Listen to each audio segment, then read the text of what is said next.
దివ్యవాణి TV ప్రేక్షకులకు నమస్కారం. దివ్య నిలయం ఫ్యామిలీ షోకి స్వాగతం.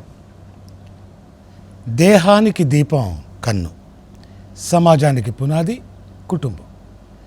ప్రేమానురాగాలు, ఐక్యతా జీవనం, దైవభక్తి గల కుటుంబం సమాజానికి ఆదర్శం. అదే కుటుంబంలో అహం, ఆవేశం, అసహనం, బాధ్యత రాహిత్యం అనేక అనర్థాలకు మూలం. యాంత్రిక జీవనంతో కుటుంబ విలువలు పడిపోతున్న తరుణంలో కుటుంబ మూలాలకు పునాది ఎవరు? ఆదర్శ జీవితాల వెనుక దాగి ఉన్న రహస్యమేంటి? తెలుసుకోవాలన్న చిన్న ప్రయత్నమే మన దివ్య నిలయం ఫ్యామిలీ షో.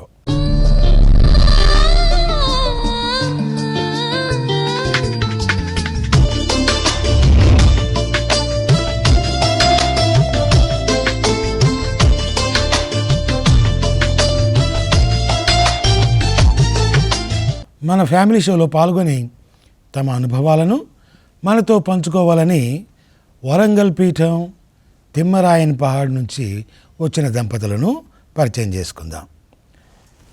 నమస్కారం అండి. నమస్కారం. ఓకే, నమస్కారం అండి. ఈనాటి మన కార్యక్రమానికి ప్రత్యేక అతిథిగా విచ్చేసిన క్యాథలిక్ కరిస్మాటిక్ రెన్యువల్ డైరెక్టర్ మరియు Divyavani TV Hyderabad zonal coordinator Gurusri Prabhudas Pidikirala గారికి ప్రత్యేకమైన ఆహ్వానం పలుకుతున్నాను. ఫాదర్ నమస్తే. నమస్కారం. మన కార్యక్రమాన్ని చిన్న ప్రార్థనతో ప్రారంభించవలసిందిగా ఫాదర్ గారిని కోరుతున్నాను. ఫాదర్. పితా పుత్ర పవిత్రాత్మ నామమున ఆమేన్.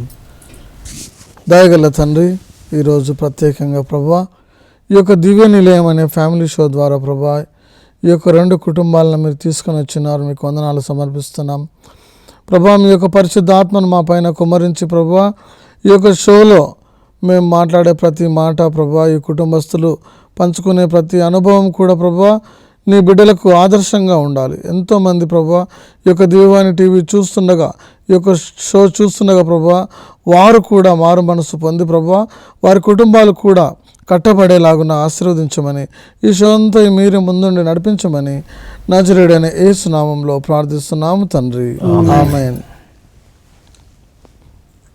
మన దివ్య నిలయం ఫ్యామిలీ షోలో పాల్గొని తమ జీవితానుభవాలను పంచుకున్నటువంటి ఎందరినో మనం చూసాం.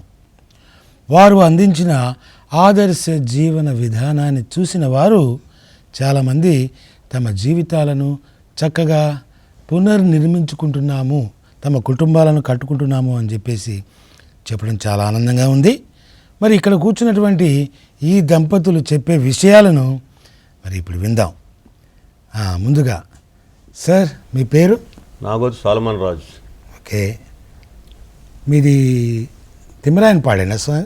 తిమ్మరాయన్ పాడండి మాది. స్వగ్రామం తిమ్మరాయన్ పాడు. మొదలు మీ పూర్వీకులు? వాళ్ళు ఎప్పుడో వచ్చారండి, మన తెలియదు ముత్తాతలు. రాయలసీమ కొంతమంది, గుంటూరు నుంచి కొంతమంది. ఓకే, ఏం చదువుకున్నారు మీరు? నేను ఇంటర్ అయిపోయిందండి, డిగ్రీ ఫస్ట్ ఇయర్లో డిస్కంటిన్యూ చేశాను. ఎందుకు? అప్పుడు ప్రాబ్లమ్స్, అప్పుడు చదువు అంత మిడిల్ క్లాస్ ఫ్యామిలీ కదండి, మనకి ఎవరు లేదు, ఉన్నది నేను ఒక్కనే కొంచెం చదువుకున్నది. ఇంటి ప్రాబ్లమ్స్ ఉంటాయి. ఎంతమంది మీరు అన్నదమ్ములకు? నలుగురు అన్నదమ్ములు. పెద్దన్న చిన్నప్పుడే వేరే వాళ్ళు మా తాత వాళ్ళ దగ్గర పెరుక్కుంటా ఉన్నాడు అనమాట.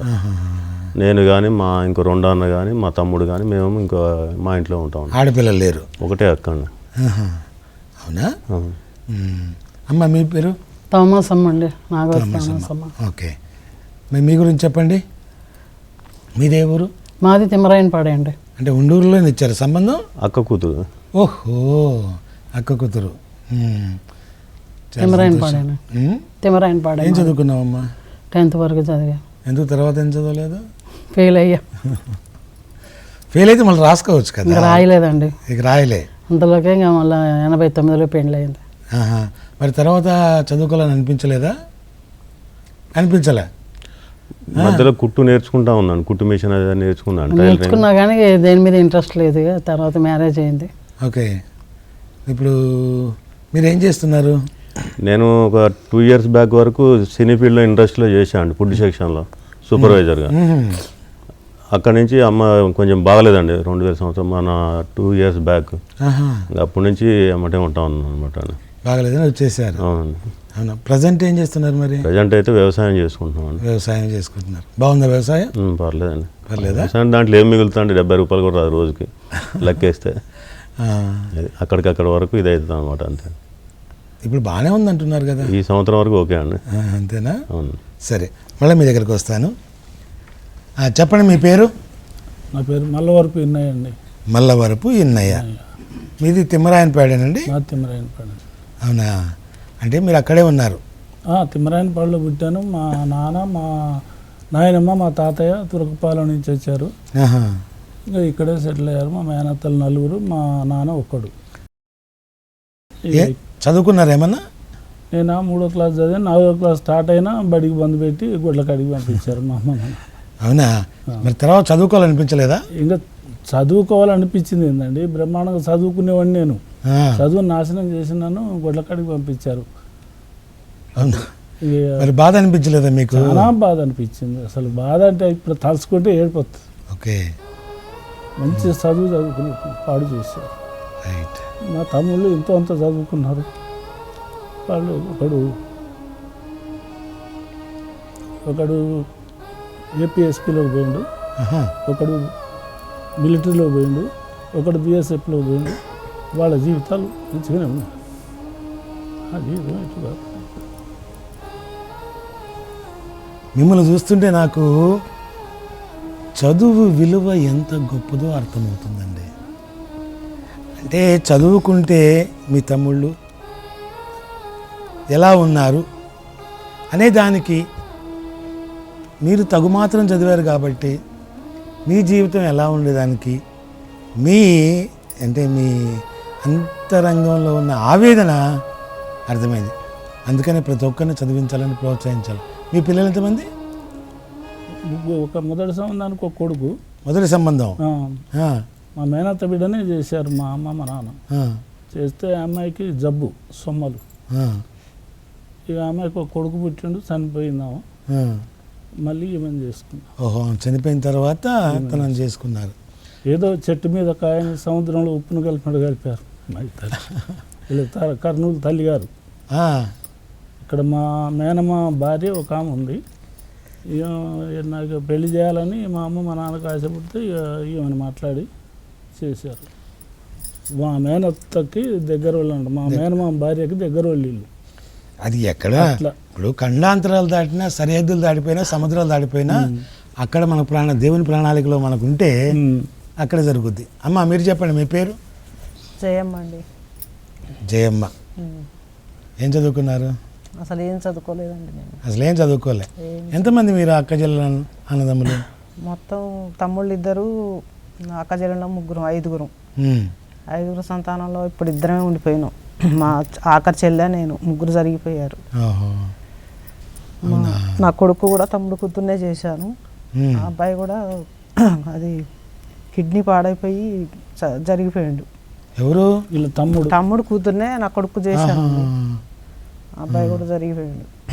ఇప్పుడు ప్రస్తుతం 5 సంతానానికి 2 ఉన్నాం మేము, తల్లి పుట్టిన వాళ్ళం. Okay okay. మీరు కూడా మీ స్వగ్రామం ఎక్కడ? కర్నూలు. ఇక్కడ ఆంధ్ర నుంచే, విజయవాడ దగ్గర నుంచే నేను చిన్నపిల్లప్పుడే అక్కడికి లేచిపోయారండి. అక్కడికి పోయిన తర్వాత మళ్ళీ చిన్న తమ్ముడు, మా చిన్న చెల్లె పుట్టారు. ఆల్రెడీ మేము ముగ్గురు ఒక మగ పాపను, తమ్ముడను, అక్క, నేను ఇక్కడే పుట్టాము ఆంధ్రాలోనే. విజయవాడ దగ్గర పెనంలూరు, వణుకూరు అని ఉన్నాయి పల్లెటూరులో ఆల్రెడీ. అక్కడ పుట్టిన వాళ్ళమే మేము ఆంధ్రాలో. మా అమ్మ మతస్థురాలే, మా అమ్మమ్మ వాళ్ళు, మా అమ్మోళ్ళు. కానీ మా నాన్నకి హిందువుడికి ఇచ్చారు మా అమ్మని. మతం పెళ్ళే చేసి ఇచ్చారు అప్పట్లో. కానీ మమ్మల్ని మతంలో అటు హిందువుల్లోనే పెంచారు ఆల్రెడీ. ఇంక ఈయనకి ఇచ్చి చేసిన తర్వాత మతంలోనే నేను మంచి విశ్వాసంగా, నాకు చదువు లేకపోయినా కూడా గుడికి మాత్రం ఎన్ని పనులున్నా గుడికి మిస్ కాను. చిన్నతనంలో ఉండేదా మరి భక్తి విశ్వాసాలు? మరి అప్పుడు తెలియదండి, పెళ్ళైన తర్వాతనే. అప్పుడు హిందువులుగా ఉన్నారు. పెళ్ళైన తర్వాత వీళ్ళ అమ్మని వీళ్ళ నాన్నకి ఇవ్వడానికి వీళ్ళ అమ్మమ్మ చాలా గోస పెట్టింది. కండిషన్లు పెట్టి, మీరు హిందువులు, మేము మతస్థులం, మా పిల్లని మీకు ఇయ్యము, మీకు ఇస్తే ఈ పిల్లని హిందువుల్లో కలుపుతారు, పుట్టిన సంతానం హిందువులో కలుపుతారని మల్లబడ్డది. మల్లబడితే అప్పుడు ఆయన ఎవరిని పట్టుకుంటే నడవాలంటే అక్కడ విచారణ పాదాన్ని పోయి పట్టుకున్నాడు వీళ్ళ నాన్న తెలివిగా. అవును చెప్పనేయండి ఆమె సంగతి. ఆల్రెడీ మతం పెళ్లి చేశారండి మా అమ్మకి మా నాన్నకి. కానీ మేము పెరగటం హిందువుల్లోనే పెరిగాము. ఆహాహా. ఇంకా మళ్ళీ ఈయనకి ఇచ్చి మా అక్కని మళ్ళీ మా మేనమావకి మతం పెళ్లి చేశారు ఆల్రెడీ. మా మావయ్య మతస్థుడే. ఓకే. ఇంకా వాళ్ళిద్దరు కూడా జరిగిపోయారండి, ఎప్పుడు లేరు స్పాట్కి. ఇంకా ఇతనికి ఇచ్చి చేసిన తర్వాత మళ్ళీ మతంలోనే. ఇంకా మతంలో ఇప్పుడు ఈ మా గుడిలో ఆల్రెడీ మా తిమ్మరాపేట గుడి అంటే మీకు తెలియదు కాదు కదండి, చాలా విశ్వాసం నాకు. అసలు ఆ పూజలు చూడాలి, చదువు లేకపోయినా కూడా నాకు. ఈయన ఏదో కొద్దిగా చదువుకున్నా అన్నాడు కానీ ఇంకా అతని చదువే నా చదువు. ఆయన నన్ను ఎప్పుడు ఏం చదువు లేదని ఏ రాడు కూడా చిన్నగిచ్చి నన్ను ఎప్పుడు ఏం ఒక మాట అన్నాడు కాదు. ఆల్రెడీ నా పుట్టిల్లని మరిపించి నా అత్తగారు కూడా వాళ్ళు మా అత్తగారి తరపున ఫ్యామిలీ కూడా నన్ను వాళ్ళ సొంత ఫ్యామిలీలో మనిషిలాగా చూసుకుంటారు. మా అత్తగారి ఫ్యామిలీ చాలా పెద్దది. మా అత్తగారు తమ్ముళ్ళు 2 గురువులు అయ్యారు ఆల్రెడీ. ఇటు హైదరాబాద్లోనే ఉంటాడు ఒక అతను పెద్ద. ఓహో. మా అత్తగారు సొంత తమ్ముళ్ళేనండి వాళ్ళు. చాలా ప్రేమ నేనంటే. అంత దూరం నుంచి నన్ను ఇచ్చి చేసినందుకు. మా పుట్టింటికి పోవడం చాలా తక్కువ, ఎంతో ఇంపార్టెంట్ అయిన విషయాలు ఉంటేనే పోవడం.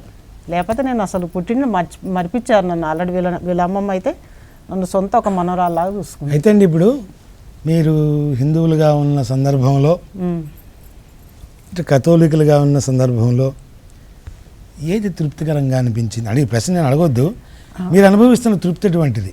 నాకు మతంలో పూజలు, ఫాదర్లు వాళ్ళు చాలా ఇష్టం. నాకు పండగలు వచ్చినాయి అంటే ఎంతమంది బంధువులు ఉన్నా కూడా పూజ మిస్ కానండి నేను. ఆల్రెడీ నేను గుడి నుంచి వచ్చిన తర్వాత పూజ చూసుకొని వచ్చినాకనే మీకు వంటలు చేసి పెడతా అంట. అంటే నా కోడలు తమ్ముడు కూతురు కదా, లేదత్తా నేను చేస్తాను వంట, నువ్వు పో గుడికి అంటే నేను అస్సలు ఒప్పుకోను, నువ్వు కూడా రా గుడికి, వచ్చినా చేసుకుందాం, ఎంతమంది అన్నా ఉండని, ఏమైతుంది పొద్దున టిఫిన్ చేసిపోతాం, వచ్చినాక భోజనం వండుకొని తినలేమా అట్లా. అసలు మీ కుటుంబంలో ప్రార్థన ఏ విధంగా ఉంది ప్రజెంట్? ప్రార్థన లేనిది నేను నిద్రపోను. తెల్లారి ఫస్ట్ లేచి ప్రార్థన చేసుకుంటాం. ఇద్దరమే ఉంటాం ఇంట్లో. ఇంకా బిడ్డ కొడుకేమో అక్కడ కర్నూలు దగ్గర శాంతినగర్లో ఉన్నాడు. ఈ సంవత్సరం టీచరు. అవునా? Government school. అబ్బాయి టీచర్, ప్రైవేట్ టీచరు. ఇక అమ్మాయి నా బిడ్డ ఏమో వరంగల్లో పిల్లని బీటెక్ చేయించుకుంటుంది, థర్డ్ ఇయర్. ఇక ఆమె వరంగల్లో ఉండి చదివించుకుంటుంది. ఇక మేము ఇద్దరం ఇంట్లో ఉంటాం. మనవరాళ్ళు ఇంకా మనవరాలు బీటెక్ చేస్తుంది. బిడ్డ బీటెక్ చేస్తుందా? కొడుకు బిడ్డ అక్కడే వాళ్ళ దగ్గరే ఉంటారు. ఓకే. వాళ్ళు ఎలా ఉన్నారు మన భక్తి జీవనం? వాళ్ళని నేను కట్టుదిట్టంలో పెట్టాను. విశ్వాసంగా, మతపరంగా మనం ఏ ఆధ్యాత్మిక కార్యక్రమాల్లో మీరు పొద్దున్నే లేచి పిల్లలు, నా మనవడికి మనవరాలకి ఫోన్ చేసి చెప్తా, పడుకునేటప్పుడు జపం చెప్పుకొని పడుకోండి, ప్రార్థన చేసుకొని పడుకోండి, లేచినాక మళ్ళీ ప్రార్థన చేసుకోండి. మీరు గద్వాల్లో ఎక్కడైనా మన గుడి ఉంటుంది ఖచ్చితంగా, వేలాడుకొని ఆదివారం పూజకు పోవాలని చెప్తా. పోతున్నారు అట్లనే. ఇక ఇక్కడ అమ్మాయి హన్మకొండలో వరంగల్లో గుడి ఉంది, ఆ గుడికి పోతారు. ఓకేనండి, సంతోషం. చూస్తున్నాం కదా, కుటుంబ నిర్మాణంలో ప్రధానమైన విషయము భార్యాభర్తల మధ్య అన్యోన్య సాంగత్యం. ఆ తరువాత మనల్ని నడిపించే దేవుడు మనతో ఉండడం అంటే ప్రార్థన, కుటుంబ ప్రార్థన. మరి ఈ రెండిటి మధ్య జీవించేటువంటి మనం కొన్ని రకాలైన సమస్యలు ఎదుర్కొంటూ ఉంటాం, పడిలేస్తూ ఉంటాం.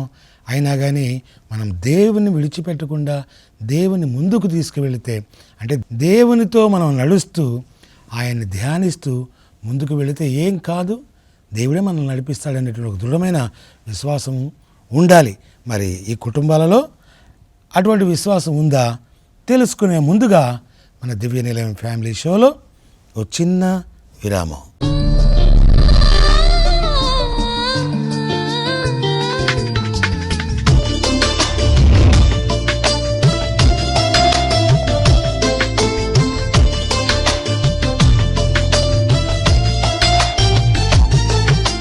వెల్కమ్ బ్యాక్ టు దివ్య నిలయం ఫ్యామిలీ షో.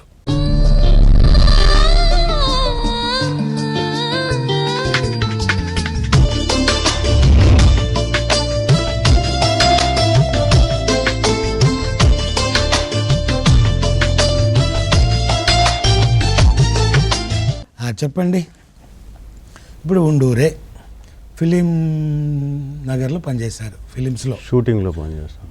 వంట చేసి పెట్టేవాళ్ళు, నేను ఇన్ఛార్జ్ సూపర్వైజర్ టైప్ అనమాట. సూపర్వైజర్గా ఉండేవాళ్ళు. నేను ఇంటర్ చేసేటప్పుడే డిస్కంటిన్యూ చేసిన డిగ్రీ, అప్పుడే హోటల్ మేనేజ్మెంట్ కోర్స్ నేర్చుకున్నాను నేను. అవునా, మరి ఇంకేందండి. దాన్ని నేర్చుకొని దాంట్లో ఉంటూనే అక్కడి నుంచి రన్నింగ్ అవుతానే మొదటి నుంచి చిన్నప్పటి నుంచి కూడా ఏంటంటే నాకు అది ఇది అయిపోయింది. అది అక్కడి నుంచి కూడా నేను ఇప్పుడు వరకు కూడా కానీ దేవుడి దయతో నేను అన్నీ బాగానే ఓకే. అక్కడ ఉన్నప్పుడు మరి ఎలా ఉండేది భక్తి? నేను పొద్దున 3 గంటలు లేస్తాను అండి. నాకు మంది మెట్టుగూడలో ఒక బుక్ తీసుకున్నాను అండి, వచ్చినప్పుడు తెద్దామని తేలే. 3 గంటలు వేసినప్పుడు ఫస్ట్ 1000 సుతులు చదువుతానండి. స్నానం చేయగానే ఫస్ట్ 1 గంట సేపు అది చదువుతానండి. చదివినాకనే 4 గంటలకు బండి వస్తుంది. ఈ 1 అవర్లో మొత్తం చదివేసుకుంటాను. చదివేసుకొని రెడీ చేసి నాన్న బయలుదేరుతున్నా. మీరు బయటికి వెళ్ళేటప్పుడు మాత్రం స్నానం చేసి జపం చెప్పుకొని బయటికి వెళ్ళండి. అది మొదటిని చెప్పుకున్నాను. మా వాళ్ళు ఆల్రెడీ ఊర్లోనే ఉంటారండి. ఇద్దరిని మాత్రం కంపల్సరీ నా దగ్గర ఉంటారు. పెద్ద ఆయన చిన్న ఆయన, ముగ్గురు కొడుకులు. 3 కొడుకులు అని, 2 ఆయన ఫాదరు. 2 ఆయన ఫాదర్ పేరు సంపత్ కుమార్ నాగోత్. సంపత్. అది చాలా ఇన్సిడెంట్ తర్వాత చెప్తాను. అయితే నేను మొదటి నుంచి కూడా వీళ్ళిద్దరిని పెట్టుకున్నాను, పెద్ద ఆయన చిన్న ఆయన. ఈవిడ ఆల్రెడీ ఫోన్ చేస్తున్నా, జాగ్రత్త ఉన్నాను ఎప్పుడు మాకు చెప్తూనే ఉంటుందండి. ఈవిడ గుడికి పోతూ ఉంటుంది, నేను మాత్రం కంపల్సరీ గుడికి పోకుండా ఉన్నాను. నాకు సాయంత్రం ఒకవేళ సోమవారం షూటింగ్ ఉన్నా కూడా నేనైతే మాత్రం కంపల్సరీ మెట్టు కూడా పోవాలని. వాళ్ళు 6 గంటలకి ఫోన్ చేసి ఆల్రెడీ చెప్తున్నాను, డైరెక్టర్ చెప్తాడు, బాబాయ్ ఎట్లా నైట్ షూటింగ్ ఉందా అంటే, నేను నైట్ షూటింగ్ ఉందంటే ఓకే నేను మాట్లాడాను, రేపు షూటింగ్ ఉందని అడుగుతాను. రేపు షూటింగ్ లేదు బాబాయ్ అంటారు. మా దేవుడా బతికిచ్చారు, పూజ చూస్తానికి అనుకునే ఉన్నాను. ఓకే. ఎర్లీ మార్నింగ్ వెళ్ళిపోవాలి. 3 గంటల వరకు షూటింగ్ చేస్తానండి. స్నానం చేస్తా, ఇంటికి వెళ్తాను, స్నానం చేస్తా, బస్సు ఎక్కుతాను ఫిలిం నగర్లో, మెట్టు కూడా వస్తాను. మార్నింగ్ పూజ చూసుకొని మళ్ళీ ఇంటికి వెళ్తాను. సంతోషం. అంటే అప్పటి నుంచి కొనసాగుతుంది అనమాట. సాగుతున్నాను. అమ్మా ఇందాక మీ ఆరోగ్యం బాగలేక ఇంటికి వచ్చారు అని అన్నారు. అవునండి, 3-4 సంవత్సరాల నుంచి బీపీ షుగర్ పెరుగుద్ది అప్పుడప్పుడు. మేము కూడా ఒడిదుడుకులతోనే కష్టాలతోనే జీవితం కొనసాగిస్తూనే ఉన్నాం. కష్టాలంటే తల్లి లేదు, పుట్టిన నాకు అమ్మ లేదు. నన్ను పుట్టగానే మా అమ్మ చనిపోయింది. మా అమ్మ చనిపోయిన తర్వాత మా నాన్న మళ్ళీ పెళ్లి చేసుకున్నాడు. వాళ్ళకి ఒక అమ్మాయి, ఒక అబ్బాయి, ఒక తమ్ముడు, ఒక చెల్లి. మళ్ళీ ఆ అమ్మ కూడా చనిపోయింది. ఆ తర్వాత మా నాన్న కూడా చనిపోయారు. మేము 3 అన్నట్టు. ఫస్ట్ ఏ వయసులో చనిపోయిందమ్మా? నేను రెండో నెల అప్పుడు మా అమ్మ చనిపోయింది. ఏదో అప్పుడు వెనకట బాలింత జబ్బులని అన్నారు, ఆమె చనిపోయింది, నాకు తెలియదు. మళ్ళీ మా నాన్న సెకండ్ మ్యారేజ్ చేసుకున్నాడు. ఇంకా ఆమె కూడా ఏదో ప్రాబ్లం వలన కొంచెం మందు తాగి చనిపోయింది. ఇక వాళ్ళు కూడా చిన్నపిల్లలే అప్పుడు ఆమె చనిపోయినప్పుడు. మరి ఎలా పెరిగి పెద్ద? అట్నే మా నాయనమ్మ, మా తాత, మాది కూడా పెద్ద ఫ్యామిలీ. మా నాన్న తరపున బాబాయిలు ఉన్నారు, 3 అత్తలు ఉన్నారు. ఆ కుటుంబంలో కూడా ఒక ఫాదరు, అమ్మమ్మ వాళ్ళది కూడా అదే ఊరు. వాళ్ళు జాకి పెళ్లి చేశారు. పెళ్లి చేసిన కాంచి నాకైతే ఏమి ఇబ్బందులు లేవు. అమ్మ అప్పుడు ఏమనిపించింది? అమ్మ లేదు, ఏదైనా అవసరాలు ఉన్న ఆడపిల్లవి? ఇంకా అదే కదండి ప్రాబ్లం. ఇక చదువుకున్నాను హాస్టల్లో. ఇక మళ్ళీ 10th ఫెయిల్ అయినా కూడా రాసే లేదు. సరే పెళ్లి చేస్తామన్నారు, చేశారు. ఇక అట్నే అప్పుడు నుంచి పెళ్ళైన కాంచి అయితే ఏ ఇబ్బందులు లేవు. పిల్లల్ని 3 పిల్లలు పుట్టారు, వాళ్ళని చాక్కోవటం, వాళ్ళని చూసుకోవటం. 3 అబ్బాయిలే కదా? 3 అబ్బాయిలు. మరి అమ్మాయి కావాలనిపించలేదమ్మా? అనిపించే మూడో అబ్బాయిని అనుకున్నాం మేము. అమ్మాయి పుడతా అనుకున్నాం, అబ్బాయి అనుకున్నాం. ఇంకా వద్దులే అని చెప్పేసి అప్పుడు అలాగే వాళ్ళతో జీవితం కొనసాగించుకుంటూ నేనేమో హైదరాబాద్లో పనిచేస్తూ ఉంటే నేను ఊర్లో వ్యవసాయం చేసుకుంటా, పిల్లల్ని చదివించుకుంటా. హాస్టల్లో వాళ్ళు కూడా హాస్టల్లోనే ఉన్నారు. పెద్ద అబ్బాయికి పెళ్ళి అయిపోయింది, 2వ అబ్బాయి ఫాదర్ అయ్యాడు, 3వ అబ్బాయికి కూడా మ్యారేజ్ చేశాను. మీరు తల్లిని పోగొట్టుకున్నారు చిన్నతనంలోనే, కష్టాలతోటి బ్రతికారు. ఎంతైనా కానీ అసలు మనం ఎంత అనుకున్నా, నేను పెరిగి పెద్ద అయ్యాను అని అనుకున్నా కానీ ఎక్కడో మనసు నొచ్చుకునేటువంటి సంఘటనలు చాలా జరుగుతాయి. చాలా ఫీలింగ్, బాధ. ఎవరు నన్ను చూసినా మా అమ్మ ఉంటే బాగుండేది కదా అన్న ఫీలింగ్ ఇప్పటి వరకు కూడా ఉంటానే ఉంటుంది ఎవరు నన్ను చూసినా కూడా. ఇక అట్టగా ఇక నాకు కూడా కొంచెం గుడి అన్నా దేవుడు అన్నా ఎన్నో. ఎవరికి చెప్పుకునేవాళ్ళు అటువంటి సందర్భంలో? మీ కన్నీళ్ళు? నాకు దేవుడినే అడిగేది. నాకు ఏ బాధ ఉన్నా, ఏ కష్టం ఉన్నా, ఏది వచ్చినా కానీ నాకు నువ్వు తప్ప ఇంకెవరు లేరు దేవుడు అని దేవుడికి చెప్పుకుంటాను. ఆ తర్వాత ఇంకా ఈయన కూడా అప్పుడప్పుడు వస్తూ ఉంటాడు, నెలకోసారి పిల్లల్ని చూసుకోవటానికి. హాస్టల్లోనే వచ్చిపోతూ ఉంటారు. అట్నే నేను బాధ అనిపించింది. నేను బాధలు పడకుండా వాళ్ళకి అమ్మ నాన్న అన్న లోటు లేకుండా పిల్లల్ని సాక్కున్నామండి, పిల్లల్ని పెద్ద చేశాము. ఆ అబ్బాయి రెండో అబ్బాయితో కూడా చాలా ఇబ్బంది. ఆ అబ్బాయి కూడా సావు అంచుల వరకు కూడా పోయి వచ్చాడు, యాక్సిడెంట్ అయింది. మా అబ్బాయికి ఎంఎస్ఎఫ్ఎస్ సభ. ఒక్కోసారి మనకు అనిపిస్తుంటుంది కదా, ఏంటి కష్టాలు ఇలా వస్తున్నాయని. అది మాత్రం ఒకదాని తర్వాత ఒకటి వెంటాడుతున్నాయి ఏంటి మనల్ని అనిపిస్తుంది. దేవుడు పరీక్ష పెట్టిండు, వీళ్ళు వచ్చేసి నిక్కచ్చిగా ఉంటారా నా మీద, లేకపోతే ఏందని దేవుడు పరీక్ష పెడతానే ఉన్నాడు. ఆ మాటలన్నీ మీకు తర్వాత మాట్లాడతాను, ఫ్రెష్గా మాట్లాడతానమ్మా మీతోటి.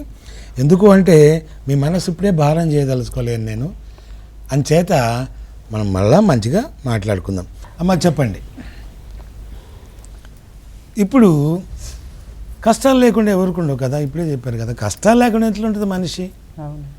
మనము సరేలే మంచి ఆస్తిపాస్తులు ఉన్న వాళ్ళు ఇంట్లో పుడితే మాకేం కష్టాలు ఉండవు అనుకోవడం పొరపాటు కదా. కటిక పేదరికంలో పుట్టినా సంతోషం ఉంటుంది. అదంతా కూడా ఏ విధంగా మనల్ని మనం మలుచుకునే విధానాన్ని బట్టి. మీరు చెప్పండి, మీ జీవితంలో మీ పిల్లల్ని పెంచుతున్నారు కదా, పెంచేటప్పుడు కానీ పిల్లల్ని ఇద్దరు ఎప్పుడైనా ఏదైనా ఇబ్బందులు పడ్డారా? ఇబ్బందులు పడ్డా పిల్లలు ఇద్దరిని మంచి చదివే చదివించానండి నేను. నాకు చదువు లేకపోయినా వాళ్ళని మాత్రం నేనేమి తక్కువ చేయలేదు. మామూలుగా ఆర్థిక ఇబ్బందుల్లో కూడా నేను ఎవరి సాయం పొందలేదు. ఇంట్లో చాకరీ చేసి గేదెలు పాడు చేసి ఇప్పుడు కూడా ఇంకా బరగొడ్లు ఉన్నాయి, 3 గేదెలు ఉన్నాయి పాడి చేయి, ఇప్పుడు కూడా చేస్తూనే ఉన్నాయి, ఇంకా అట్టనే ఉండిపడి. వాళ్ళిద్దరిని కూడా అన్న చెల్లెల్ని మంచి చదివే చదివించా. మీరు మీ పిల్లల్ని చూశారు, మరి వాళ్ళు ఎలా పెరుగుతున్నారు? బాగా పెరుగుతున్నారు మంచిగా. కూతురు ఇక్కడ దగ్గరే కదండి, కాజీపేటకు దగ్గరే హన్మకొండ. వాళ్ళు గుడికి పోకుండా ఉండరు. ఇప్పుడు కొడుకు కోడలు కూడా ఈ సంవత్సరమే పోయింది అక్కడికి, గద్వాల దగ్గరికి. ఆల్రెడీ మా ఊళ్ళో స్కాలర్షిప్లో ఉన్నారు 2 మనవడు మనవరాలు. దాంట్లో డోకలేదు. మా ఈశాన్య పాత్ర కూడా చాలా పిల్లలంటే చాలా ప్రేమ ఆయనకు కూడా. అసలు ఒక ఇంట్లో ఇద్దరిని బెటర్ అసలు. ఆల్రెడీ ఒక చక్కని కుటుంబం. మరి మీ మనవరాల గురించి మీరు చక్కగా చెప్తున్నారు, అవునా?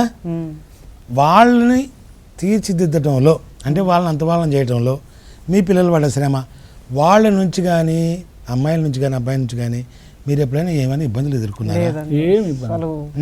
నా కొడుకు నా కూతురికి మేమంటే వాళ్ళే ధైర్యం చెప్తారు. అవునా? ఆల్రెడీ ఆ గేదెలు తీసేయండి, మీరు చేయలేరు శాకరింగా, గేదెలు తీసేయండి అంటారు. ఎట్లా మేము గేదెలు తీసేస్తే మాకు రోజు డబ్బులు అవసరం, ఎవరు ఇస్తారమ్మా, నీ చదువు పూర్తి కాలే, ఎట్లా గేదెలు తీసేస్తే డబ్బులు ఎక్కడి నుంచి వస్తాయని మేము. మీరు పడే బాధలు మేము చూడలేకపోతాను. నాకు ఇంకో సంవత్సరం అయితే అయిపోద్ది, కాకపోతే 2 లక్షలు అప్పు అవుతుంది, ఏం కాదు, మీరు గేదెలు తీసేయండి అంటారు. కొడుకు పంపిస్తాడు, నెలకు 5,000 పంపిస్తాడు. ఆల్రెడీ కొడుకు 5-6 వేలు పంపిస్తాడు నెలకి. ఇప్పుడు ఈమె చదువుకే మేము ఖర్చు పెడతాను. ఇప్పుడు సాధారణంగా మన దగ్గర ఉన్న ఒక ఏంటంటే చెడు ఆలోచన ఏంటంటే, పెద్దరికం వచ్చేసి ఏ పని చేయకుండా ఇంట్లో కూర్చోవాలా, కొడుకో వాళ్ళు వీళ్ళు చూసుకోవాలనేది తప్పండి. మన ఒంట్లో శక్తి ఎంతవరకు ఉంటుందో అంతవరకు పని చేసుకోవాలా. అదే మీరు చేస్తున్నారు. ఒకవేళ ఆ పని లేకపోతే మీకు పొద్దుపోదు, ఊసిపోదు, అదొక పెద్ద రోగమై మీద కూర్చుంటుంది. అందుచేత అది కూడా పద్ధతే, మన జీవన విధానంలో అది కూడా ఒక పద్ధతే. అంటే మీరు ఆర్థికంగా మీరు సొంతగా ఉన్నారు, వ్యక్తిలోనూ ఉన్నారు, పిల్లల్ని తీర్చిదిద్దారు. మరి ఇటువంటి పరిస్థితుల్లో మీరు ఎదుర్కొన్న, అంటే మీరు నేను చెప్పుకోలేను ఇంత బాధపడ్డాను అన్న సంఘటన ఏమైనా ఉందా? ఉన్నాయండి. ఏదో ఒకటి చెప్పండి. ఏమైనా పెళ్లి చేసుకున్నాక చాలా కష్టాలు పడ్డా. ఎట్లా అంటే మా కుటుంబీకుల ద్వారా ఆ కష్టాలన్నింటినీ ఎదుర్కొన్నా, అస్సలు దడవలేదు. భగవంతుడిని నమ్ముకొని అట్టనే ఆయన దృష్టిలో పెట్టుకొని చేసుకుంటా ఈ పిల్లల్ని కానీ పెంచి పెద్ద చేసుకొని 2 సంవత్సరాలు పిల్లల్ని చేసుకున్నాక చేసుకుపోతే అలాగే మొక్కుబడి తీసుకున్నాను. ఆ మొక్కుబడి తీసుకున్న శాతకాలం 8 సంవత్సరాలు అయినా కానీ నేను పోలేకపోయాను. పిల్లలు పోయారు, ఏమని పోవాలి, పోలేకపోయారు. వాళ్ళు పోయారు, కొడుకు కూతురు వాళ్ళు పోయారు. ఏ కష్టాలు ఇబ్బందులు. ఒక్కరోజు బయటికి వెళ్దామంటే భయం, ఏ చుట్టాల మార్గం పోవాలన్నా. మొన్న హైదరాబాద్లో మా తమ్ముడు బిడ్డ మనవరాలది పెళ్ళి అయింది. ఇక వీడికి ఏమన్నా ఫస్ట్ నేను పంపించా, పూలపళ్ళ కార్యక్రమం నేను వచ్చా. మొన్ననే వచ్చింది, మొన్న 24 ఓకే ఓకే పెళ్లి చూసుకొని అటు వచ్చింది. ఇటు ఎటు పోదామన్నా కానీ మాకు ఇక ఎటు పోదామన్నా కాళ్ళకు బంధాలు పడ్డది. నాకు ఈ అంతే కళ్ళ తప్ప? వెంబడి వచ్చే నీళ్లు ఆనంద బాష్పాలు ఫాదర్. అయ్యో నేను అట్లా అంటలేను, మీరేదో బాధపడిపోతున్నారు నేను అంటలేను. ఇప్పుడు ఇప్పుడు విజయానికి కూడా కన్నీళ్ళు వస్తాయంట, బాధపడ్డప్పుడు వస్తాయి. ఆ అనుభవించిన బాధల్లోంచి వచ్చిన ప్రతిఫలం ఉంటుంది చూడండి, అది ఇచ్చే ఆనందం చిన్నదా, ఎంత బాగుంటుంది కదా. అదే మీరు అనుభవిస్తున్నారు, చూశారు కదా. జీవితంలో అనేక సందర్భాల్లో అనేక విధాలుగా కష్టాలు నష్టాలు ఎదుర్కోవాల్సి వస్తుంది. మరి ఇక్కడ కూర్చున్న దంపతులు చెప్పినటువంటి విషయాలు వింటే, ఇక్కడ కూర్చున్న వాళ్ళైనా ఇక్కడ కూర్చున్న వాళ్ళైనా చెప్పినది కష్టాల నుంచి బయటకు వచ్చి, ఆయన నాకు దుఃఖంతో వచ్చినాయి కాదండి, కన్నీళ్ళు ఆనంద బాష్పాలు అంటున్నారు. నిజమే, ప్రతి కష్టం వెనుక దొరికే ప్రతిఫలం కన్నీళ్ళే ఇస్తుంది. పడే నష్టం కష్టం కూడా కన్నీళ్ళే ఇస్తుంది. కానీ ప్రతిఫలం పొందిన తర్వాత మనం విజయం సాధించిన తర్వాత కార్చే కన్నీళ్ళకి విలువ ఎక్కువ. అంచేత మనం అందరం దేవునిలో నిజంగా ఉంటే, నిజంగా నిలబడితే తప్పకుండా మనం అన్ని రంగాల్లోనూ ముందుకు వెళ్తాం అనే విషయం నేర్చుకోవచ్చు. మరిన్ని విషయాలు తెలుసుకునే ముందుగా మన దివ్య నిలయం ఫ్యామిలీ షోలో చిన్న విరామం.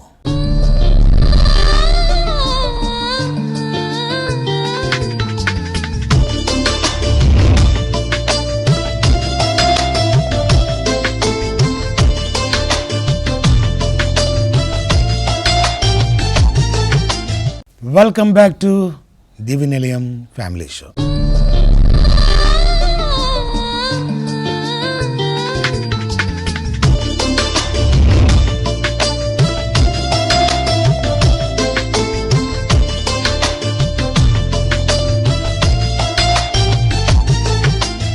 చెప్పండి అమ్మా, మీరు ఇందాక ఆపారు.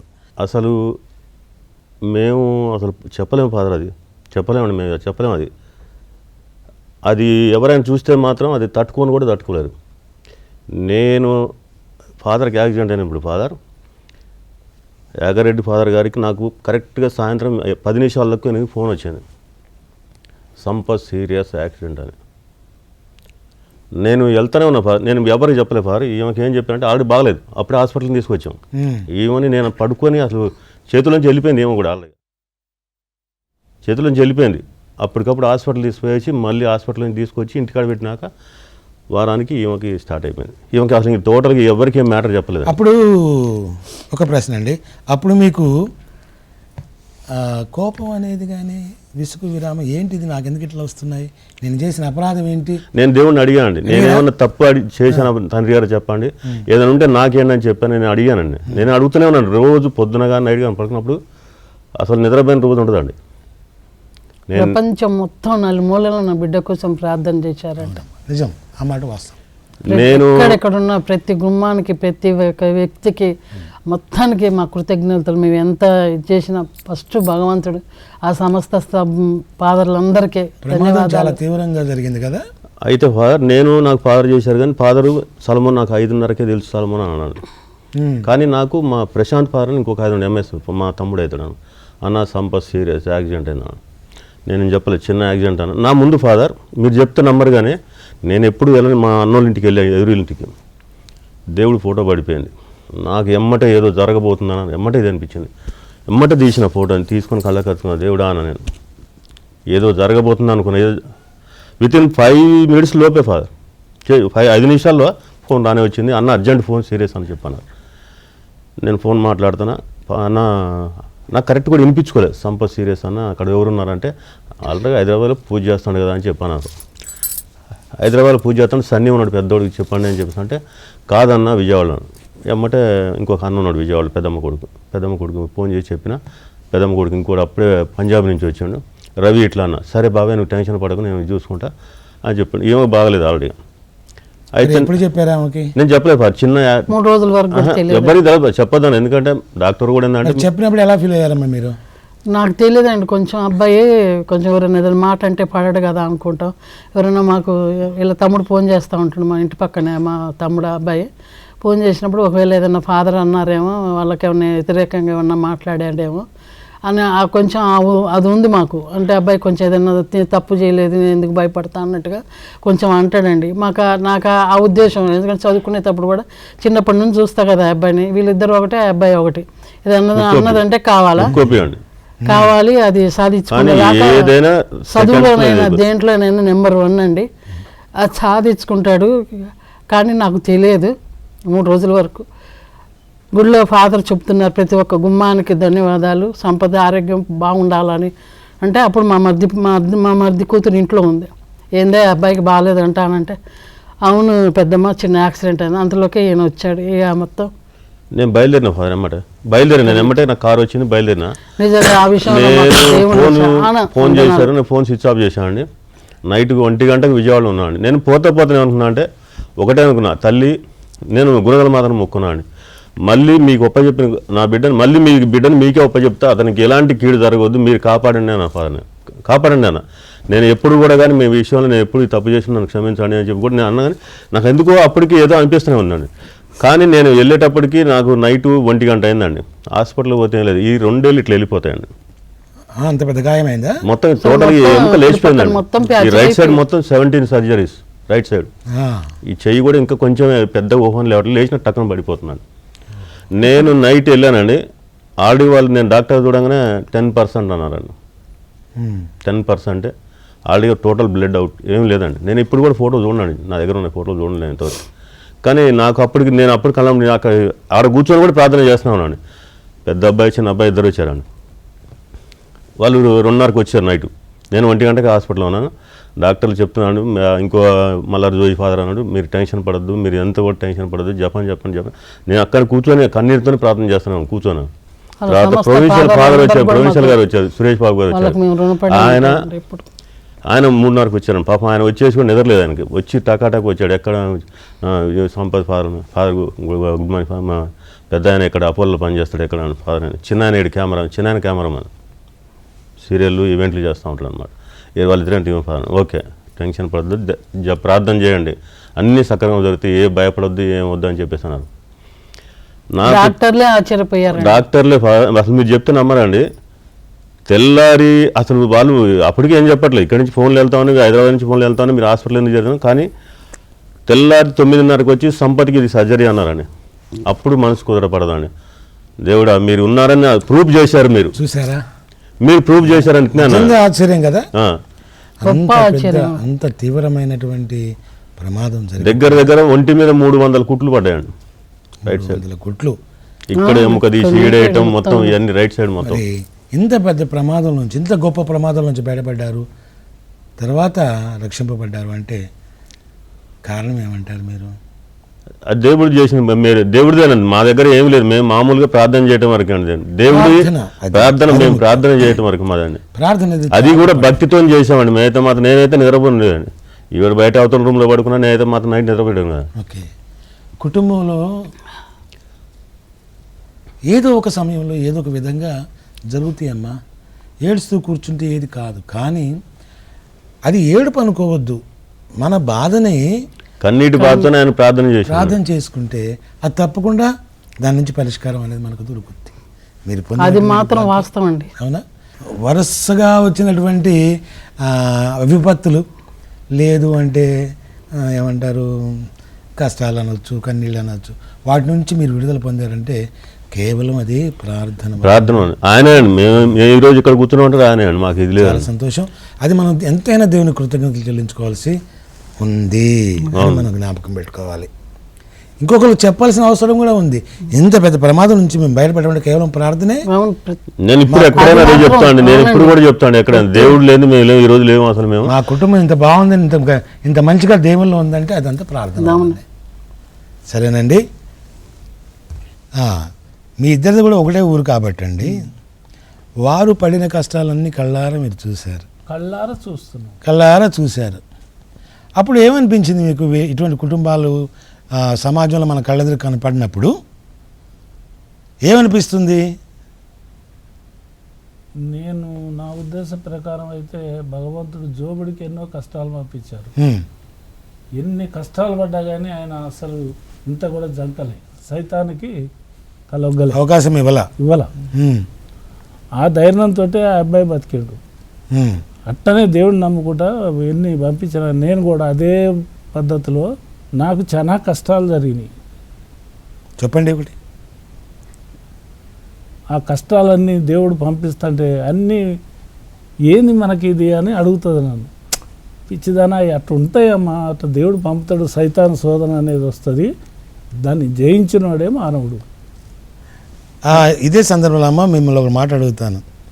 పెళ్ళైన కొత్తలో అంటే ఒక భార్య జరిగిపోయినారు, అవునా? రెండవ భార్యకి మీరు వచ్చారు, వివాహం చేసుకున్న తర్వాత ఎంతైనా కాస్త ఏమంటారు, ఆ భయము బెరుకు అది ఇది ఉంటాయి. ఆ టైంలో కొంచెం కష్టాలు వచ్చిన 2-3 సంవత్సరాలు అన్నారు. ఎటువంటి కష్టాలు వచ్చినాయి మీకు ఆ టైంలో?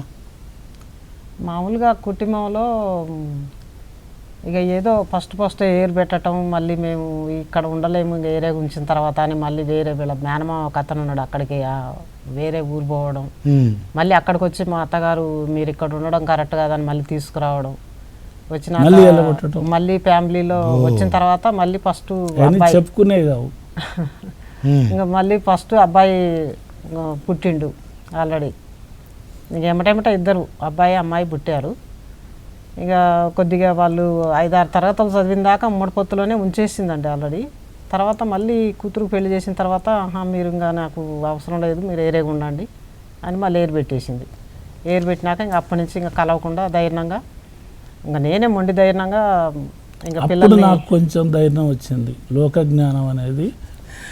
ఎప్పుడైతే ఆమె ధైర్యంగా ఉన్నదో మరి ఎలా వచ్చిందమ్మా మీకు అంత ధైర్యం? ఉంది నాకు ధైర్యం. మొదటి చదువు లేదనే కానీ ఎక్కడ కర్నూలు, ఎక్కడ వరంగల్, ఈ డిస్టిక్ ఇక్కడికి ఇచ్చి చేసిన తర్వాత అతని ధైర్యమే నా ధైర్యం. ఆయన ఏనాడు నన్ను చిన్న చూపు చూసి ఒక మాట అన్నాడు కాదు. ఫ్యామిలీలో రెండో పెళ్లి చేస్తున్నా కూడా చాలా ప్రేమగా చూసుకున్నాడు. ఓకే, ప్రేమ కావాలమ్మా. ఇప్పుడు ప్రేమ చూసుకున్నాడు. ఇప్పుడు భార్యాభర్తల మధ్య ఉండవలసింది ఏందమ్మా? ఆల్రెడీ పిల్లల్ని కూడా మంచిగానే పద్ధతిగా, ఇప్పుడు మా ఊళ్ళో 7 వరకు ఉంది. మేము ఏర్పడ్డ తర్వాత ఇంకా వేరే చాలా మీద పనులు చేసుకుంటానికి పోతాం, కానీ 6 తరగతులప్పుడు కాంచి బయటికి హాస్టల్కి పంపించేసాం. బయట వేసి చదివి మంచి చదివే చదివారు. 2 అన్న చెల్లెలు, వాళ్ళ బతుకులు వాళ్ళ కాళ్ళ మీద నిలబడి బతుకుతున్నారు. అది చాలా చాలా మంచిదండి. ఎందుకంటే మన మనోధైర్యమే మన పిల్లలకు కూడా ధైర్యాన్ని ఇస్తుంది, నేర్పిస్తుంది. అంతే కదా?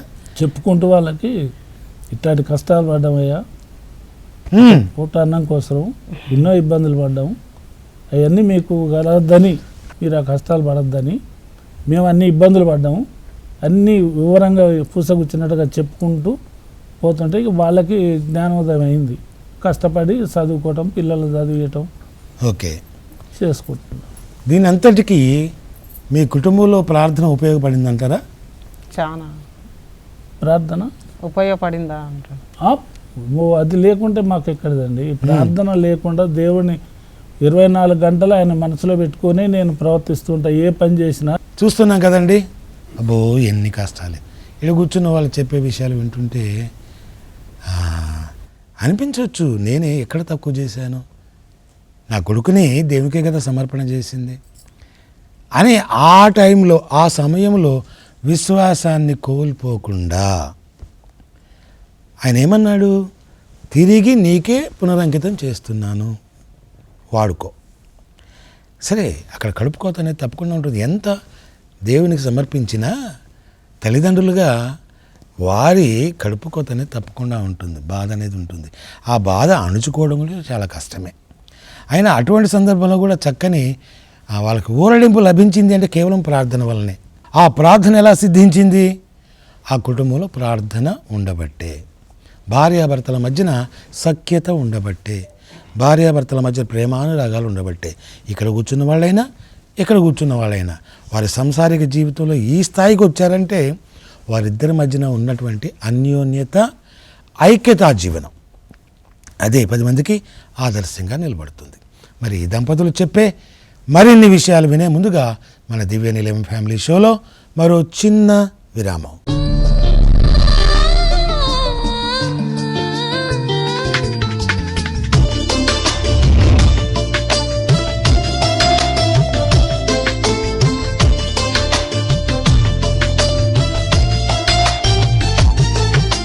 వెల్కమ్ బ్యాక్ టు దివ్య నిలయం ఫ్యామిలీ షో.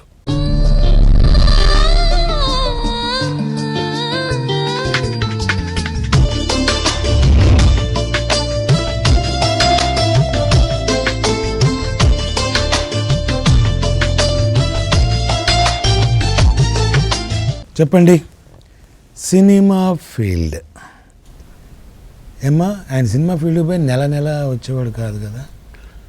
సినిమా ఫీల్డ్ అంటే ఎట్లుంటో తెలుసా మనకి? మేము మద్రాసులో ఉన్నాం. మద్రాసులో ఉన్నాం. అవునా? 24 years ఉన్నా నేను. 24 years. తమిళ్ పక్క తమిళ్ మాట్లాడుతున్నా. పెళ్ళైన తర్వాత 10 సంవత్సరాలు. కన్నడ. ఓకే, అయితే దాని గురించి బాగా తెలుసు. మరి ఇలా ఒంటరిగా వదిలిపెట్టినప్పుడు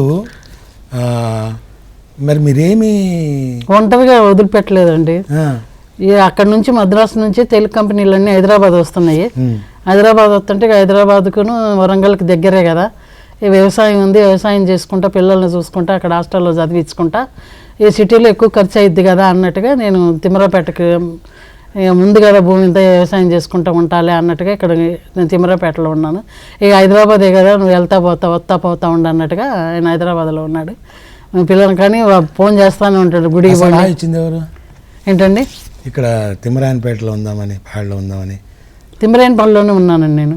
ఇద్దరం అనుకున్నామండి మేము. ఇద్దరం నిర్ణయం తీసుకొని పిల్లల్ని చదివించుకుందామని. ఇప్పుడు సిటీలో అంటే ఎక్కువ ఖర్చు సాధారణంగా ఇటువంటి అంటే ముందు చూపు ఆలోచనలు ఆడవారికే ముందు వస్తుంటాయి అంటమ్మా. ఇక్కడ ఎక్కువ ఖర్చు అవుద్ది కదా, మళ్ళీ కిరాయిలన్నీ కట్టాలా, పిల్లల చదువులన్నా కూడా సిటీలో ఎక్కువ అవుతాయి కదా, మనకి స్కాలర్షిప్లు వస్తాయి, హాస్టల్లో ఉంచినా కూడా బాగా చదువుకుంటారు, మన దేవునికి గుడికి బడి అని అనేది మర్యాదగా ఉంటారు అన్నట్టుగా మేము అనుకొని ఇద్దరము నేను తిమ్మరాయనపాడు వచ్చాను. ఈరోజు ఆయన గుడికి పోతే టీవీలు ఎన్నో పగిలిపోయినాయి. అట్టాటి నేను గుడికి పోతే టీవీ బాగా కొట్టాను. పిల్లలు టీవీ చూస్తూ ఉంటాను, టీవీలు ఫస్ట్ గుడి వాళ్ళు ఫస్ట్ నుంచి తర్వాతనే మీకు ఏదైనా 2 సార్లు చూసా 3 సార్లు 5 అయింది 3 గంటలు వదిలిపెట్టానండి. పెద్ద టీవీ బాగా ఊర్లో కొన్నాను, టీవీ బాగా కొట్టేసాను. మళ్ళీ 10 రోజులు తీసుకోవాలి. మీరు కరెక్ట్ గుడికి పోతాను అంటేనే కొనకొస్తా, లేదంటే లేదండి. మళ్ళీ అప్పటికప్పుడు పోయి కలర్ టీవీ 20,000 పెట్టి తెచ్చాను పెద్దది. వాళ్ళు పిల్లలు అయితే ఫస్ట్ నుంచి మేము గుడి బడి అలవాటు చేసాం వాళ్ళకి. ఓకే, మంచి మాట చెప్పి టీవీ చూడండి. కొన్నిసార్లు అంత దండించడం అవసరమా, అంత వస్తువు పగలగొట్టడం అవసరమా అని అనిపించినా అది జీవితాలను మార్పు చేస్తుంది అని అంటే తప్పకుండా పని చేసి తప్పలేదు. కానీ కరెక్ట్గా డాడీ వచ్చే నాన్న వస్తే టైం వరకు చూసి నాన్న వచ్చే టైంలో పని చేస్తే మనం ఏం చేయగలం? నేను 2-3 సార్లు వీళ్ళు ఆయన వచ్చేది చూడరండి. వాళ్ళు లెగమన్నా కూడా ఒక్కొక్కసారి నేను లెగమన్నా కూడా నా మాట ఏందిలే అన్నట్టు వాళ్ళు అలాగే కూర్చొని చూస్తూ ఉంటారు. ఇక ఆయన వచ్చేసరికి అన్నట్టుగా అనుకుంటా ఉంటారు, ఏదో ఒకటి పోద్దాం అనుకుంటారు. గుడికి మాత్రం ఆడ స్టార్ట్ కాక వెళ్తాంలే అంటారు. ఇప్పటి వరకు కూడా వాళ్ళకి బైబుల్ అన్నా ఏదన్నా కానీ పెద్ద అబ్బాయి వాళ్ళకి పర్ఫెక్ట్గా కోడలు కానీ అబ్బాయి కానీ బైబుల్ ఎక్కడ ఏది వాక్యం అన్న లూకస్ మొత్తం వాళ్ళకి ప్రిపేర్ అండి. ఒక మంచి పని చేశారు మీరు. అది మిమ్మల్ని అభినందించకుండా ఉండలేకపోతున్నా. ఎందుకనంటే అమ్మా, మీరు దండించిన విధానం ఏదైతే ఉందో వారిని జీవితాంతం భక్తి జీవనంలో కొనసాగే ఒక చక్కని ప్రణాళికను అంటే చక్కని మార్గాన్ని ఏర్పరిచింది. కాబట్టి అప్పుడు దండించడంలో తప్పులేదు. ఇప్పుడు మీకు ఆనందం లేదా? పిల్లలు చక్కగా ఉన్నారని ఉందండి. ఇప్పుడు కూడా భయమే. నేను ఇప్పుడు కూడా చెప్తాను తర్వాత మీరు అయితే పెద్ద అబ్బాయి కూడా మా 2వ అబ్బాయి దాకా ముందు 6 నెలల ముందు యాక్సిడెంట్ అయింది ఇక్కడనే అపోలో హాస్పిటల్ దగ్గర హైదరాబాద్ జూబ్లీహిల్స్. వాళ్ళ పక్కన హాస్పిటల్లో ఏమవుతారంటే మా అబ్బాయి అని చెప్పంటే అదృష్టం అండి, ఎక్కడో పుణ్యం చేసి ఉంటారు మీరు అని. నేను పుణ్యం చేయలేదండి, దేవుడు జపం చెప్పుకుంటానండి అన్న. హెల్మెట్ వేసి ఉండండి, ఎప్పుడు హెల్మెట్ పెట్టుకోండి. ఆ రోజు బుల్లెట్ అండి, హెల్మెట్ పెట్టుకోండు. ఆ ఎదురు ఒక అతను తాగేసి వచ్చి సడన్ కట్ చేసినాడు, డౌన్ దిగుతా ఉన్నాడు. అంటే బ్రేక్ సడన్ బ్రేక్ కొట్టాలని పోయి కొడితే పోయి హెడ్ కింద తగిలినాడు. హెల్మెట్ ఉంది, చిన్న దెబ్బలతో బయటకు పడ్డాడు. నేను అప్పుడే అన్నా, నాన్న చూసావు కదా అన్న. అందుకే ఎప్పుడు కూడా కానీ ఫస్ట్ లేచి స్నానం చేయగానే దేవుడి దగ్గరకు జపం చెప్పుకొని కానీ మంచి అలవాటు అండి. పిల్లలకి ప్రతి ఒక్కరు అలవాటు చేసేటువంటి పిల్లలకు అంటే ప్రతి కుటుంబంలోనూ ఈ అలవాటు తప్పనిసరి చేయాలి.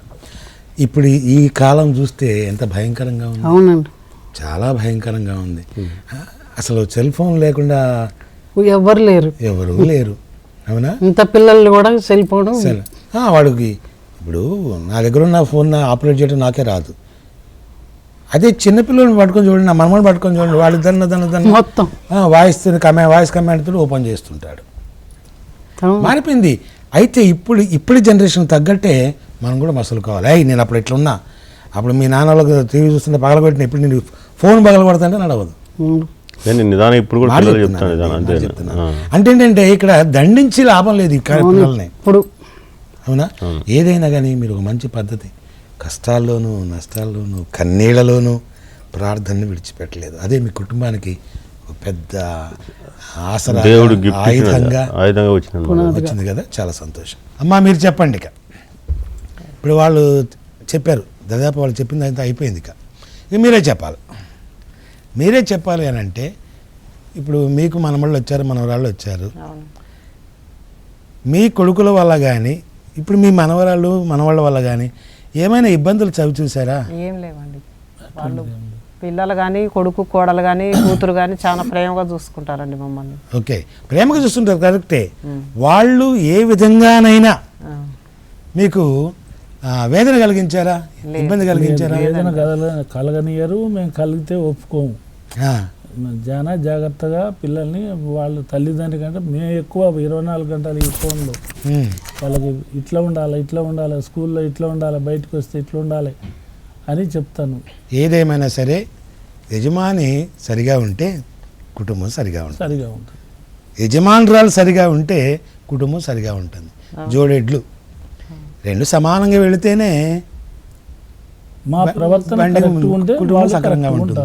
అంతే కదమ్మా? పిల్లల్ని కరెక్ట్గానే పెంచాం, కరెక్ట్గానే పెళ్లిళ్ళు చేసాం, చదివించాకే పెళ్లిళ్ళు చేసాం ఇద్దరు కన్నా. అది మంచి మాట చెప్పారు. మరి ఈనాటి కుటుంబాలకు మీలాంటి పెద్దలు ఏంటి ఏమైనా సందేశం ఇవ్వగలరా, ఏమైనా మంచి మాట చెప్పగలరా? మన యొక్క ప్రవర్తన కరెక్ట్గా చూపించి వాళ్ళని మన మార్గంలో నడిపించుకోవడానికి మనం పిల్లల పట్ల, వాళ్ళ చదువుల పట్ల, వాళ్ళ యొక్క ఆధ్యాత్మిక కార్యక్రమాలు దేవుని చిత్తంలో ఎలా ఉన్నారు అనేది మనం గమనించుకుంటూ మనం జాగ్రత్తగా వాళ్ళని పెంచుకుంటే మొత్తానికైతే ఒక చక్కని కుటుంబాలను నేను కలుసుకునేటువంటి అవకాశం వచ్చిందని చాలా సంతోషం. ఇందాక శ్లోకం పాడుతా అన్నారు, పాడండి. దీనులను కాపాడుటకు దేవుడే ఉన్నాడు, ఆ దేవుని నమ్మినవాడు ఎన్నడూ చెడిపోడు, ఆకలికి అన్నము వేదనకు ఔషధం, పరమాత్ముని సన్నిధికి రావే ఓ మనసా. చాలా బాగుంది. అవును, పరమాత్మని సన్నిధికి వస్తేనే అసలు మనమేంటో మనకు తెలుస్తుంది. మన దగ్గర ఏందో వదిలిపెట్టుకోవచ్చు, చెడుని మంచిని సేకరించవచ్చు. చాలా బాగా పాడారు. చూసాం కదండి, కుటుంబ జీవనంలో ఎదురయ్యే ఒడిదుడుకులు, కలతలు, కన్నీళ్ళు ఏవైనా సరే ఇవన్నీ జయించాలి అని అంటే ప్రార్థన ఆయుధంగా చేసుకోవాలి. ఇక్కడ కేవలం ప్రార్థనే తమ విశ్వాసంగా, ప్రార్థనే తమ నమ్మకంగా, ప్రార్థనే వారి జీవితానికి ఓ చక్కని మార్గంగా భావించి ప్రార్థనా జీవితంలో జీవించారు. మరి కుటుంబాలను చక్కగా తీర్చిదిద్దారు. మరి ఈ కుటుంబాల ఏమంటారు జీవన విధానంపై మన ఫాదర్ గారు ఏం చెప్తారో విందాం. ప్రియమైన సహోదరులారా, ఇప్పటి వరకు ఈ రెండు ఆదర్శ దంపతుల కుటుంబాలు వారు పంచుకున్నటువంటి జీవిత విధానాన్ని మనం విని ఉన్నాము. మరి ఈ రెండు కుటుంబాలు నేను చూసి గమనించినట్లయితే వీరు ఎక్కువ చదువుకోలేదు, కానీ ప్రార్థనకు ప్రాముఖ్యత ఇచ్చారు. వేకునే వాళ్ళ కుటుంబం చూస్తే వేకునే 3 గంటలకు లేచి ఆయన ప్రార్థన చేసి మరి పనికి వెళ్తూ ఉన్నాడు. ఆయన ప్రార్థన వల్ల వాళ్ళ పిల్లలు కూడా మరి ప్రమాదాలు ఎక్కువ జరగకుండా కాపాడుతూ ఉన్నాడు దేవుడు. మరి వీరు పిల్లల పెంచిన విధానాన్ని చూస్తే చాలా ఆశ్చర్యం ఉంది. ఎందుకంటే వీరు దేవుని పట్ల భయభక్తులు కలిగి పెరిగారు కాబట్టి పిల్లలను కూడా దేవుని పట్ల భయభక్తులు కలిగి పెంచారు. సామెతల గ్రంథము 1వ అధ్యాయము 7వ వచనంలో చూస్తే జ్ఞానమునకు మొదటి మెట్లు దేవుని పట్ల భయభక్తులు కలిగి జీవించడం. కాబట్టి పిల్లలకు మొట్టమొదటిగా దేవుని అందించారు, ఆయన వాక్కును అందించారు, ఆయన పట్ల భయభక్తులు చూపించారు. కాబట్టి తల్లిదండ్రులను గౌరవిస్తారు వాళ్ళు, మరి జీవితంలో వారు పైకి ఎదుగుతారు. కాబట్టి మరి ఈ రెండు కుటుంబాలు ఆదర్శ కుటుంబాలు అని చెప్పవచ్చు. వాళ్ళు ఎన్నో కష్టాలకు కూడా దేవుని మరవలేదు. వారు ఒక్కరోజు కూడా పూజకు పోకుండా ఉండలేమని చెప్తున్నారు. అంటే దేవుని పట్ల ఎంత ప్రేమ ఉందని మనం చూసుకోవాలి. అది కావాల్సింది. కుటుంబాలు మంచిగా నిర్మించబడాలి అంటే దేవుణ్ణి అధికంగా ప్రేమించాలి, దేవునికి ప్రథమ స్థానం ఇవ్వాలి. అప్పుడే దేవుడు కుటుంబాలను అంచెలంచెలుగా ఎదిగేలా చేసి మరి తిరు కుటుంబంగా మారుస్తారు. కాబట్టి చూస్తున్న వాళ్ళు కూడా దేవునికి ప్రథమ స్థానం ఇవ్వండి. దేవుడు మిమ్మల్ని, మీ కుటుంబాలను ఆశీర్వదిస్తారు. Thank you father. చూసాం కదా, మరి మన కార్యక్రమాన్ని ఒక చిన్న ప్రార్థనతో ముగించవలసిందిగా ఫాదర్ గారిని కోరుతున్నాం. ఫాదర్, ప్రార్థించుదాము. దయగల తండ్రి, ఇప్పటి వరకు ప్రభువా ఈ యొక్క 2 కుటుంబాలు పంచుకున్నటువంటి వాళ్ళ జీవిత అనుభవాల ద్వారా ప్రభువా మరి ఎంతోమంది మరి వీక్షిస్తున్న వాళ్ళు కూడా ప్రభువా మారు మనసు పొంది ప్రభువా వారి కుటుంబాలు కూడా చక్కపరుచుకొని నీ చెంతకు వచ్చేలాగున ఆశీర్వదించండి. మరి ఒకసారి ప్రభువా ఈ యొక్క ఆదర్శ కుటుంబాలను ఆశీర్వదించండి. మరియు వీక్షిస్తున్న వారిని కూడా ఆశీర్వదించి ప్రభువా మేమందరం కలిసి మరి ఈ లోకాన్ని, ఈ లోకాశాలను వదిలిపెట్టి ప్రభువా నీకు ప్రథమ స్థానం ఇచ్చి ప్రభువా ప్రతిరోజు వేకువని లేచి ప్రార్థించే కుటుంబాలుగా మలచమని, మా షోను కూడా ఆశీర్వదించమని నజరేయుడైన యేసు నామములో ప్రార్థిస్తున్నాము తండ్రి. ఆమేన్. ప్రభువు మీతో నందురుగాక, మీ ఆత్మతో నందురుగాక. సర్వశక్తి గల సర్వేశ్వరుడు పిత, పుత్ర, పవిత్రాత్మ మనలందరినీ ఆశీర్వదించి కాచి కాపాడుదురుగాక. ఆమేన్. మన దివ్య నిలయం ఫ్యామిలీ షో ఇంత విజయవంతం కావడానికి వెనుక కారకులు చాలామంది ఉన్నారు. మన తిమ్మరాయన్ పహాడ్ విచారణ గురువు, జోనల్ కోఆర్డినేటర్ గురుశ్రీ అనుకిరణ్ గారిని నేను సంప్రదిస్తే వారు ఈ తిమ్మరాయన్ పహాడ్ విచారణ గురువు గురుశ్రీ యాగారెడ్డి గారిని సంప్రదించి నన్ను రమ్మంటే నేను వెళ్ళి ఈ ఫ్యామిలీలన్నింటినీ ఏర్పరచడం జరిగింది. అంతేకాకుండా అండి, మరి ఈ ఫ్యామిలీస్ అన్నీ రావడంలో సహకరించిన ప్రముఖ సహకారిగా నిలబడినటువంటి వారు ఎవరంటే కన్యాధర అనిల్ కుమార్ టీచర్ గారు. మరి ఎంతో శ్రమ తీసుకొని ఎంతో ఓపికతోటి వీళ్ళందరినీ సంప్రదించి చక్కని షోని మనకు అందించినందుకు దివ్యవాణి టీవీ తరపున నేను ప్రత్యేకమైన కృతజ్ఞతలు తెలియజేస్తున్నా. అదేవిధంగా మరి వాళ్ళ అంటే తిమ్మరాయన్పేట విశ్వాస యాత్రలో, విశ్వాస వికాసంలో 100 ఏళ్ళు పూర్తి చేసుకుంటుందంట. మరి ఈ సందర్భంగా మరి ఈ కుటుంబాలు మన మధ్యకు వస్తున్నాయని ఆయన చెప్పమని మరీ చెప్పారు. విశ్వాస యాత్రలో మనం ముందుకు వెళితే 100 సంవత్సరాలే కాదండి, 200 సంవత్సరాలైనా విశ్వాస యాత్ర కొనసాగుతూనే ఉంటుంది తరతరాల వరకు. మరి అటువంటి విశ్వాస యాత్రలో పంచుకునే వాళ్ళు మన దివ్య నిలయం ఫ్యామిలీ షోలో పాల్గొని మీ అభిప్రాయాలని మాకు తెలియజేయాలనుకుంటున్నారా? ఈ షో చూస్తున్నటువంటి ఎంతోమందికి కుటుంబ నిర్మాణం గురించి ఒక చక్కని ఆదర్శాన్ని చూపించాలనుకుంటున్నారా? అయితే ఈ స్క్రీన్పై కనిపించే నెంబర్లకు ఫోన్ చేయండి, వెంటనే మమ్మల్ని సంప్రదించండి. ఈ వేదిక అందరిది. ఆసక్తి గల వారందరూ ఈ షోలో పాల్గొనవచ్చు.